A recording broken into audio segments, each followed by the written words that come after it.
Coach just said that you were, I don't want to say like a spokesman kind of, but that you really talked to the rest of the team about him and kind of introduced him maybe before he got there. I mean, what did you say to the guys? Is that accurate? Is that what you did? And what did you kind of tell your teammates?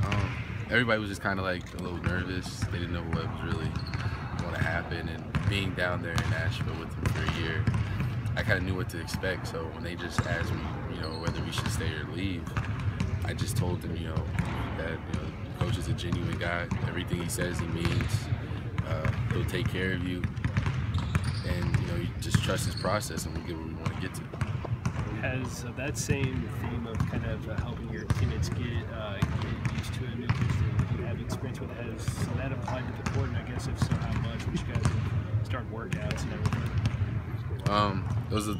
Yeah, because you had to kind of get everybody used to going up tempo. Like I was used to it somewhat to a degree down there, and I was used to how he kind of like playing defense. So it was, you kind of had to get everyone used to playing at his speed and really thinking on the fly as opposed to having like a play set in motion. How would you, I guess, characterize Kevin's defense compared to what you guys used to from Coach Davis? It's a little more towards our personnel. We have like a long lineup. We're all interchangeable, so that's what this defense really takes advantage of, the fact that we all are interchangeable. If someone gets in a bad spot, we'll go help them out. And then also we're like applying more pressure as opposed to helping. What's your initial reaction when you heard it was Coach Stallings? I was shocked. I mean, as I imagine most people were. I was like, I didn't see that coming. But after talking to him and talking to Scott Barnes, I realized it was a very beneficial thing for me. No bad feelings or anything? No, none to speak of. So Coach has said that he was kind of joking with Chris earlier in the year, calling him Pillsbury Doughboy and poking his stomach. When did you first know?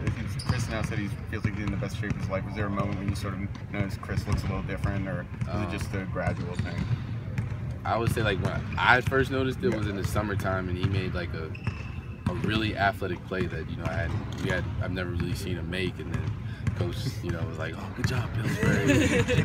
And then like you kind of like had to take notice of how his body's changing physically too. So yeah, what does it mean?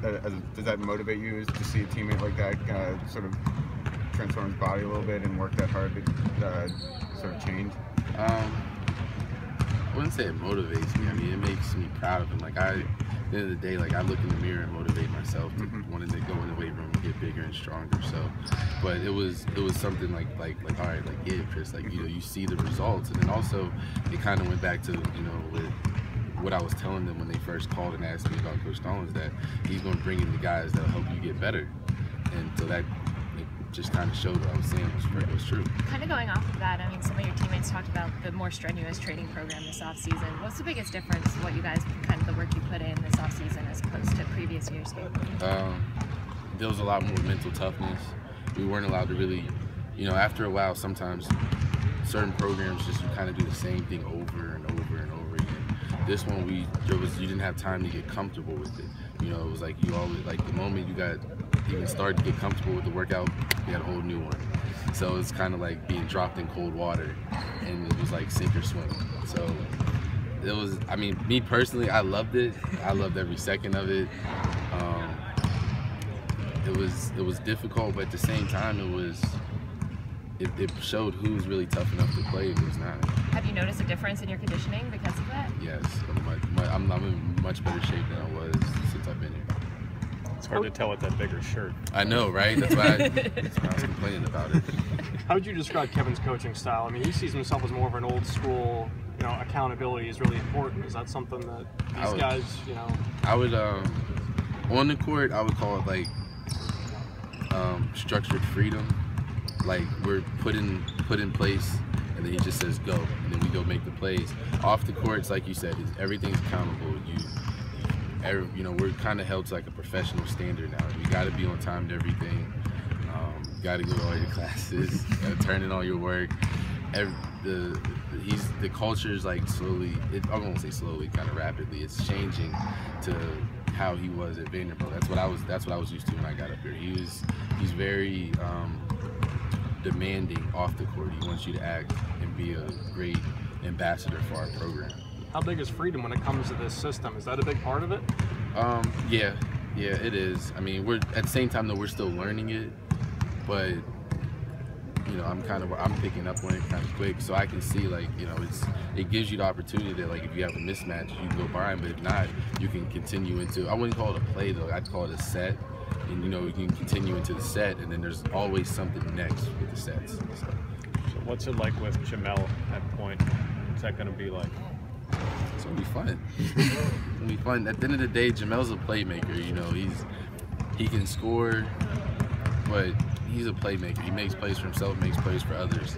So, you know, he's used to having the ball in his hands a lot. So it's not like we're just throwing him the ball like after hasn't ever had the ball in his hands. So he's used to bringing it up. You know, I think, and then also, like I said, with the defensive matchups, now we can use our length a lot more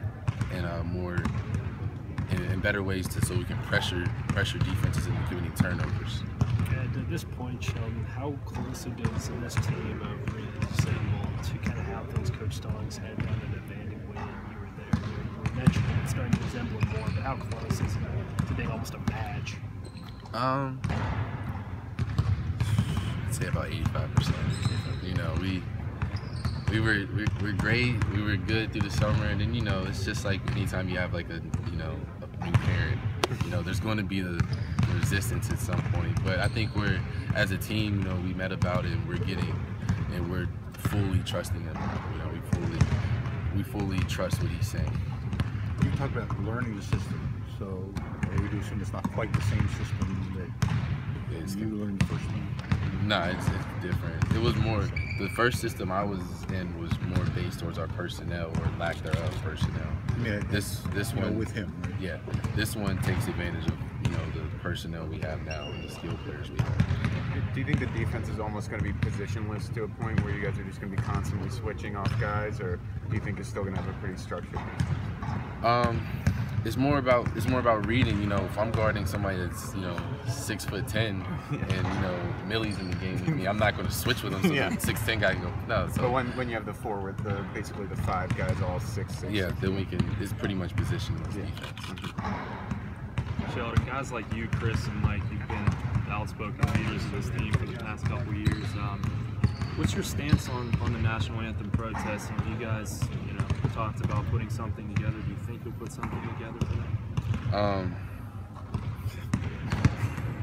It's a very interesting question. It's a very interesting topic. I mean, I fully understand why Colin's doing what he's doing. We're in a much different situation than he is. You know, he gets paid millions of dollars to do that. I mean, would I do it? You know, we could. That would have to. We don't want to do it. Then the coach turns around like, "What do you guys do?" It would have to be like a joint effort from us and the coaches. But I mean, as far as like why he's doing it, I understand why he's doing it. He's right about a lot of the things he's saying. So, like I said, it would just have to be a joint effort. We wouldn't want to ruffle Coach Stallings' feathers. So.